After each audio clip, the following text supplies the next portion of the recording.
안녕하세요. 서창훈의 신앙 일침입니다. 한 주간도 평안하셨습니까? 오늘도 주님으로부터 오는 신선한 은혜와 평강이 여러분과 여러분의 가정에 풍성히 임하게 되기를 축복합니다. 오늘 서창훈의 신앙 일침은 은밀한 죄에 어떻게 대처할 것인가 라고 하는 문제입니다. 예수님께서 가늠하다 현장에서 잡혀온 사람들에게 돌을 던져야 되느냐 말아야 되느냐라고 질문하는 유대인들에게 이렇게 답변하셨죠. 누구든 죄 없는 자가 먼저 돌로 치라고. 그러자 거기에 모였던 사람들이 다 뒷걸음치고 물러가고 아무도 남아있지 않았습니다. 물론 가늠하는 것에 대해서 예수님께서는 일찍이 산상수훈에서 가르쳐 주신 대로 여자를 보고 음욕을 품는 자마다 이미 가늠한 자라고 했습니다.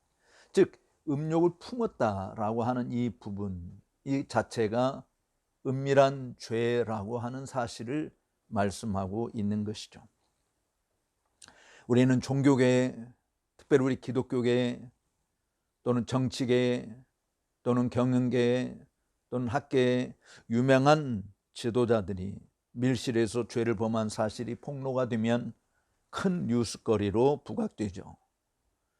부적절한 관계라든지 자금을 오용하고 횡령한다든지 또는 갑질한다든지 말로서 아니면 행동으로서 교묘하게 사람들을 괴롭히는 일들이 사실은 비밀리에 번성하고 있습니다. 요즘같이 AI 기술이 발달되고 최첨단 이 기술들이 횡행하고 있는 때에는 우리가 무엇을 하고 있는지 다른 사람이 전혀 알 필요 없이 모든 사람에게 이전에는 상상하지 못했던 많은 죄를 범할 수 있는 기회를 제공해 주고 있습니다. 은밀한 죄에는 우리의 생각이나 태도에 남아있는 죄도 포함이 되는 것이죠. 무언의 그것들은 항상 우리 속에 남아 있을 수 있지만 그렇다고 하나님의 관점에서 보이지 않는 것은 아닙니다. 단순히 외적으로 표현되지 않는다는 이유만으로 무해한 것도 사실은 아니죠. 웨스트민스터 종교회의의 총대로 참석했던 오바댜 세죽이라고 하는 목사님은 숨은 죄가 때때로 우리가 공개적으로 행하는 것보다 우리의 영혼에 더 해롭다라고 지적했습니다. 이 세주익 목사님은 시편 19편에서 설교한 일련의 말씀에서 나를 은밀한 허물에서 깨끗하게 하옵소서라고 고백한 이 말씀을 가지고 은밀한 죄와 싸우기 위해서 우리가 할 수 있는 일들이 뭐가 있을까? 7가지 방안을 제시한 것을 읽어볼 수 있습니다. 저는 오늘 이 세주익 목사님이 소개했던 방안을 여러분들과 함께 나누면서 우리 속에 언제나 잠재해 있고 우리도 이 죄로부터 결코 자유롭지 않은 은밀한 죄를 어떻게 대처할 것인지를 함께 생각해 보고자 하는 것입니다. 죄는 미덕의 겉모습으로 위장되어 있을 때나 대중의 눈에 띄지 않게 숨겨져 있을 때 또는 생각이나 마음속에 간직되어 누구에게도 보이지 않을 때 은밀하다, 비밀스럽다라고 말할 수 있는 것이죠. 사랑하는 여러분, 두 부류의 사람들이 존재합니다. 어떤 이들은 위장하고 회피하는 사람이 있는가 하면 그래서 그들의 관심은 죄 짓지 않는 것이 아니라 죄에 있어서 매우 간교한 자가 되는 것입니다. 또 다른 부류는 내적 충동, 외적 기회, 강한 유혹에 맞서 싸우고 고뇌합니다. 그들의 영혼의 욕망은 주님을 경외하고 죄악을 행하지 않는 것이죠. 은밀한 죄는 공개된 죄보다 어떤 면에서 더 위험하다라고 하는 사실을 잊지 마셔야 합니다. 여러분의 죄를 교묘하게 숨기면 여러분은 자신의 상처를 덮어두거나 내적으로 피를 흘리는 사람처럼 여러분의 죄에 대한 도움을 박탈하고 있는 것입니다. 위험이 설명되거나 알려지지 않았기 때문에 외부로부터 어떤 도움도 받을 수 없는 것이죠. 사실 어떤 사람의 죄가 공개적으로 터지면 곁에 목회자가 있고 친구가 있고 책망하고 경고하고 지도할 사람들이 존재합니다. 그러나 만약 어떤 사람이 내적으로 죄를 지으면 그것들은 모든 공적인 구제책을 가로막고 그들의 은밀한 죄를 그럴듯한 눈가림으로 덮음으로써 그들 자신의 저주를 향해 달려가게 되는 것입니다. 그런 의미에서 은밀한 죄는 내가 공개적으로 죄를 범하는 것보다 더 해롭다라고 말할 수 있는 것이죠. 그러나 여러분은 이런 식으로 죄를 짓는 것이 두렵다라고 생각할 것입니다. 정말 그리스도인이라면 말이죠. 내 영혼을 은밀한 죄로부터 멀리하기 위해 어떤 수단을 사용해야 할까요? 저는 여러분들에게 이 오바댜 세주익 목사님이 조언한 7가지를 함께 나누면서 우리들이 쉽게 범하고 있는 은밀한 죄로부터 자유함을 누릴 수 있는 길을 찾을 수 있게 되기를 바랍니다. 첫 번째는 겸손히 우리 과오를 회개하는 것이 필요합니다. 은밀한 죄를 지었다면 겸손하게 하나님 앞에 나가 회개하시기 바랍니다.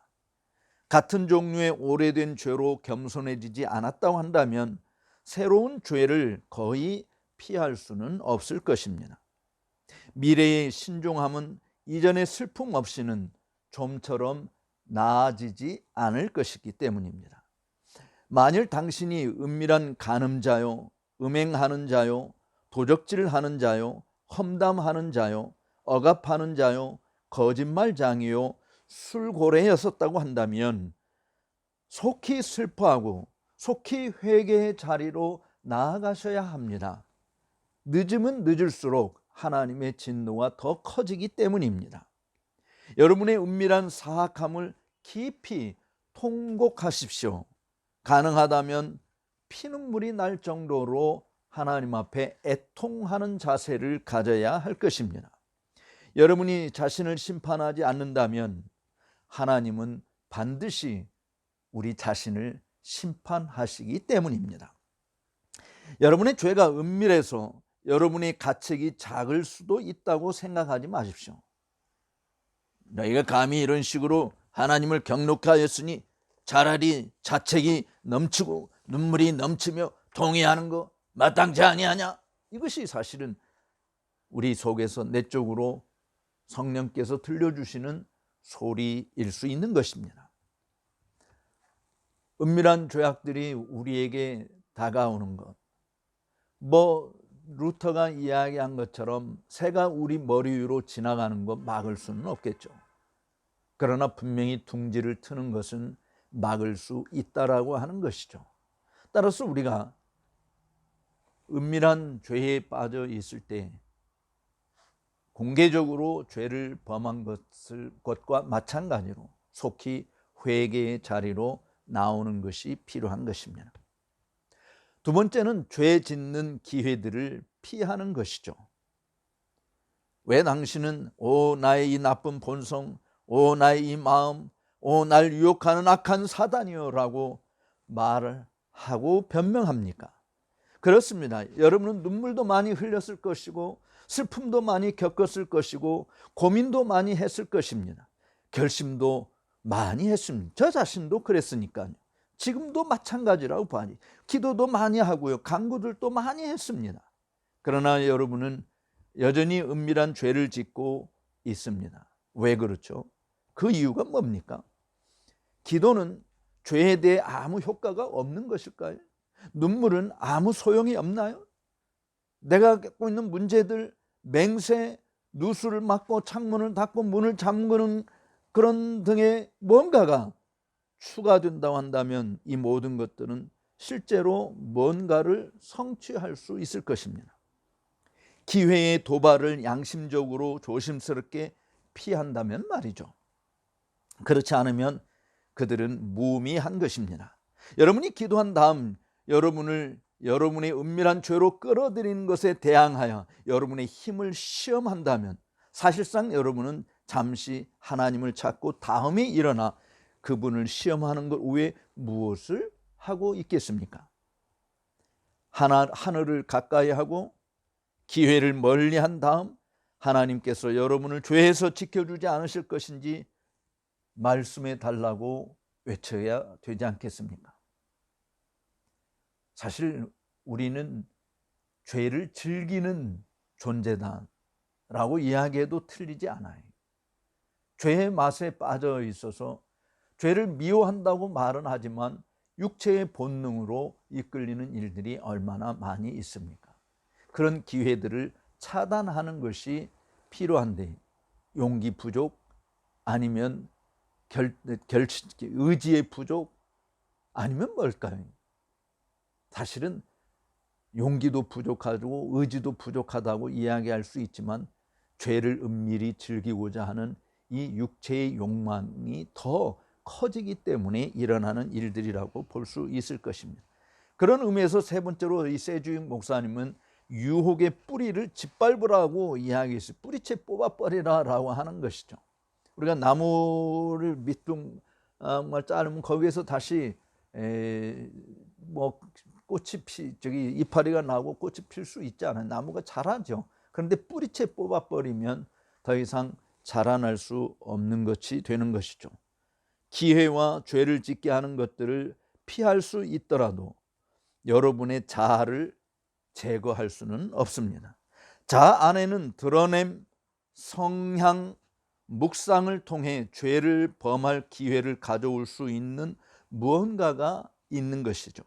때때로 다른 사람이 여러분이 죄 짓도록 자극하는데 그것은 여러분이 동료들과 같이 있을 때 발생하는 것입니다.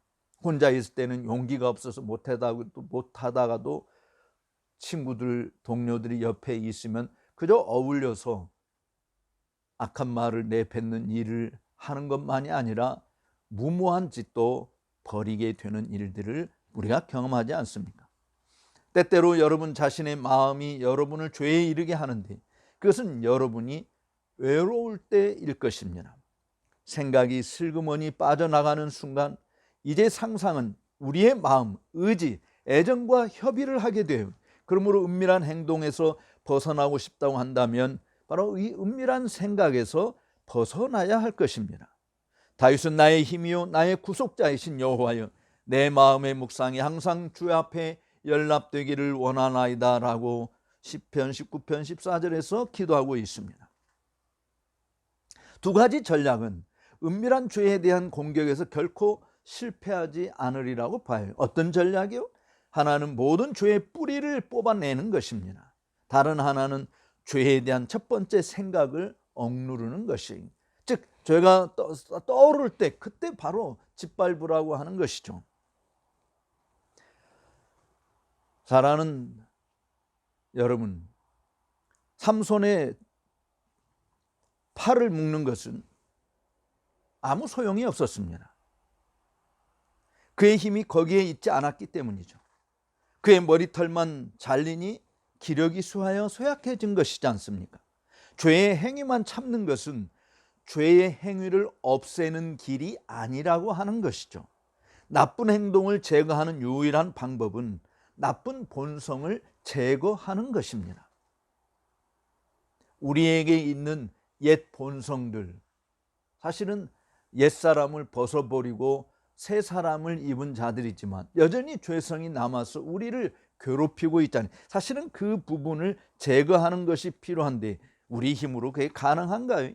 여러분이 은혜의 보좌에서 죄와 대적할 거룩한 본성을 얻지 못한다고 한다면 새로운 본성, 새 사람, 매일의 싸움이 은밀한 죄를 물리치는데 크게 도움을 받을 수 있음에도 불구하고 그런 길이 차단되는 것이죠. 따라서 우리는 우리의 마음을 전적으로 주께 드리고 우리 마음 보호자에 주님이 좌정에 계시도록 해야 하는 것이죠. 무엇보다도 마음 안에서 싸우는 죄는 모든 것 중에서 가장 덜 살아있는 죄입니다. 왜냐하면 죄는 가장 반대가 있는 심한 곳에서 가장 적게 실행되기 때문이죠. 내적으로 존재하는 모든 반대들이 죄 짓는 일을 가장 잘 약화시키는 것입니다. 따라서 우리는 네 번째로 죄를 미워하는 자리에 나아가야 합니다. 죄에 대한 미움, 모든 종류의 시대와 모든 곳에서 죄를 반대하는 미워하는 마음을 가지는 것이 중요해요. 그런데 저나 여러분들이나 죄를 미워한다고 말을 하지만 죄의 눈짓을 보내는 일들이 자주 일어나지 않습니까? 그러므로 그런 생각이 일어날 때 그 첫 번째 생각을 짓누르고 포기하는 것이 좋은 것이죠. 우리말에 바늘 도둑이 소도둑 된다고 하는 거 아니겠습니까? 그러므로 처음 바늘을 내가 훔쳐야 되겠다라고 이해한 그 생각이 있을 때 그것부터 끊어야 된다라고 하는 것이죠. 도박장에 처음 발을 들여놓는 그거를 끊어야 된다라고 하는 것이, 사실은 나는 이 정도면 내가 이길 수 있어 라고 생각하고 가담했다가 그야말로 거기 늪에서 빠져서 헤어나오지 못하는 경험들이 누구에게나 다 있을 것입니다. 안 해본 사람, 내가 한 번이라도 해보고 그랬으면 좋겠다, 그런 생각 갖지 마십시오. 안 해보았으면 그것으로 정말 다행이고 감사한 것입니다. 해봤자 여러분들의 영혼을 괴롭히고 심령을 상하게 만드는 결과만 났기 때문에 그렇습니다. 죄를 미워하는 마음을 가지게 해달라고 기도하시기 바랍니다. 그 다음에 다섯 번째로 죄를 갚으시는 하나님을 두려워하는 것이 필요합니다. 사실은 우리의 마음에 심어진 하나님에 대한 두려운 마음, 하나님을 경외하는 마음, 이 마음은 세 가지 종류의 죄로부터 우리를 보호해 줄 것입니다. 첫 번째는 기쁨으로 감각을 사로잡는 유쾌한 죄로부터 우리를 지켜줄 것입니다. 두 번째는 이득으로 마음을 사로잡는 유익한 죄로부터 우리를 지켜줄 것입니다. 사실 지금 한국교회의 상황은 진리보다는 인리가 더 판을 치고, 인리보다는 편리가 더 판을 치고, 편리보다는 재리가 정말 판을 치고 있어요. 위력을 바라고 있어요. 목사인 저를 비롯해서 모든 사람들이 다 돈의 힘 앞에 굴복하는 일들이 얼마나 많이 있습니까? 물론 우리는 그런 거 접해보지 않아서 모른다, 나는 그런 일이 있으면 나는 절대로 그런 죄를 빠지지 않을 거다 라고 생각을 하실지 모르겠습니다. 여러분들에게 만약 100억이 한꺼번에 생긴다고 한번 생각해 보십시오. 물론 지금 없으니까 지금 100억이 생기면 이런 일도 하고 저런 일도 하고 저런 일도 하겠다라고 생각은 하겠죠. 그렇지만 막상 그것이 주어지게 되어지면 인간은 좋은 일보다 내 자신의 쾌락을 만족시키는 일에 더 많이 사용하고 있는 것입니다. 그리고 돈벌이가 된다고 한다면 뭐든지 하는 것 아니겠어요? 사실은 사기를 왜 당합니까? 몰라서 사기당하는 경우도 있지만 알면서도 사기당하는 경우는 한몫 잡겠다고 하는 욕심 때문에 벌어지는 것이죠. 그러니까 이득을 눈앞에 두고서는 양보를 못하는, 근본적으로 우리는 자기 자신의 이익을 구하는 자세들이 있기 때문에 그런 것이. 근데 하나님을 두려워하는 마음이 우리 속에 작동이 된다고 한다면 그런 이득을 쫓아가는 죄로부터 보호함을 받을 수 있는 것입니다. 세 번째는 은밀한 죄악으로부터 보호함을 받는 것이죠. 아마 이런 부분에서 가장 대표적인 인물을 꼽으라면 요셉일 것입니다. 보디발의 아름다운 아내가 정말 미소년인 요셉을 유혹하려고 했을 때 그가 고백한 거 우리가 잘 알지 않습니까? 유혹을 받았어요. 그리고 그 유혹에 응했으면 정말 더 멋진 그런 기회들을 많이 누릴 수 있었을지도 모르죠. 그런데 감히 그는 그런 큰 부정한 죄를 범하지 않았고 자기를 지켰는데 그 이유가 뭡니까? 바로 하나님에 대한 두려움이 그를 멀리 하였기 때문에 그렇습니다. 그는 하나님에 대한 경외심으로 가득 차 있어서 그의 거룩함과 능력의 위대함을 알고 있으므로 내가 어찌 이 큰 악을 행하여 하나님께 죄를 지으리까 라고 창세기 39장 9절에서 말씀을 했던 것입니다. 우리가 흔히 개혁교회에서 많이 사용하고 있는 꼬람데오, 라틴어 문구죠. 하나님 앞에서, 사실 우리가 하나님 앞에 있다라고 하는 사실을 안다고 한다면 우리의 생각까지도 통촉하고 계시고 멀리서도 나의 혀의 입에 말을 알지 못하는 것이 하나도 없으신 그 하나님께서는 우리의 속사람까지도 다 아시기 때문에 그 하나님을 두려워한다라고 하는 것은 우리의 말과 행실과 생각과 의향과 성향을 조절하는 그런 힘을 발휘할 수 있게 되는 것입니다. 형제 자매 여러분, 우리가 주님을 경외하면 도둑이 판치는 밤도, 간음하는 자의 황혼도, 은밀한 때나 은밀한 곳도 우리를 삼키지 못할 것입니다.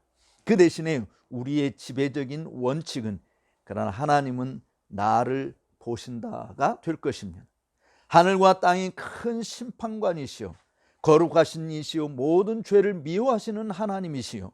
그의 눈은 해보다 빛나서 죄보다 순결하시며 권능이 강하시며 위협하시는 일에 의로우신 하나님이 보시고 응시하시니 그러므로 나는 감히 죄를 범할 수 없노라 라고 선언하는 것이 됩니다. 그리고 하나 더 여러분들에게 말씀을 드린다고 한다면 하나님의 전지하심을 믿어야 한다라고 하는 사실입니다. 하나님의 전지하심, 그리고 하나님이 어느 곳이나 계시다라고 하는 편재성을 믿어야 할 것입니다. 주님은 어디에나 계시고 모든 것이 그분의 눈에 벌거벗고 열려 있음을 우리가 믿어야 할 것이에요. 여러분이 생각하려는 의향을 쉽게 가지지 못하지 않겠습니까? 여러분은 여러분의 생각에 속삭일 수 없습니다. 여러분은 가장 가까운 뇌물로도 매수당할 수 없습니다. 여러분은 세상에서 가장 추상적인 종류의 비밀에 여러분 자신을 기울일 수 없을 것입니다. 왜냐하면 하나님은 우리를 명확하고 완벽하게 살펴보고 계시기 때문에 그렇습니다.